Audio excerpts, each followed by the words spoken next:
ኩላሊቶን ሊጎዱ የሚችሉ 7 አደገኛ ልማዶች። ቪዲዮውን ከማየቱ በፊት የዩቲዩብ ገጹን ሰብስክራይብ እና ቪዲዮውን ላይክ በማድረግ ይጀምሩ። አንደኛ፣ በቂ ፈሳሽ አለመውሰድ።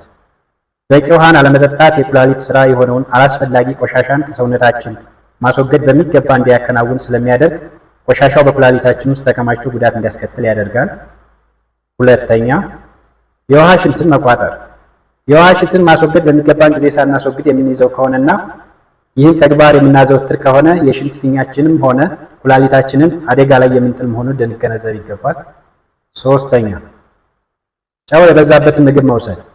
ጨዋማ ምግቦች መመገብ የኩላሊትን ጨውን ወይም ሶዲየምን ከሰውነታችን የማስወገድ ስራ ጫና እንዲበዛበትና ሲቆይም ለችግር እንዲጋለጥ ያደርጋል። አራተኛ፣ ካፊን በብዛት መውሰድ።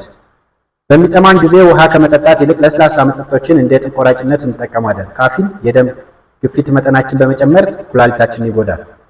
አምስተኛ፣ ህመም ማስታገሻዎችን አላግባብ መውሰድ።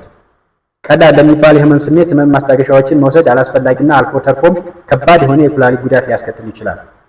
ስድስተኛ፣ የአልኮል መጠጥን በብዛት መጠጣት። ከልክ ያለፈ የአልኮል መጠጥ ማዘውተር የኩላሊት ችግር ያስከትላል። ሰባተኛ፣ ሲጋራ ማጨስ። ለኩላሊት መድረስ የሚገባውን የደም መጠን ስለሚቀንስ ሲጋራ ማጨስ እንዲያቆሙ ይመከራል። አመሰግናለሁ።